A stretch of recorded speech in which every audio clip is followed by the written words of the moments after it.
So yeah, sorry for taking so long, but I've been trying to do about a bazillion things at the same time, and you will get probably several tutorials one after the other because I'm just jumping from one to the other. But anyway, part of the jewelry trends that are coming have the new boho and also Victorian style stuff. So remember part of my thinking outside the box campaign, I decided to, and you will see what I used. I mean, you wouldn't even believe. But anyway, yeah, there will be with this technique of crackling.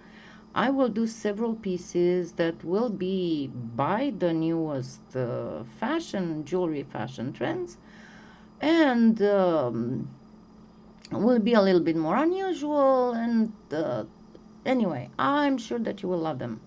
But yeah, apologies again for being a little late, but I told you'll probably get several, like boom, boom, boom, boom. As soon as I'm finishing them, I'm rearranging some stuff in the house. I'm also testing a whole bunch of things, and yeah, I'll get there, I promise.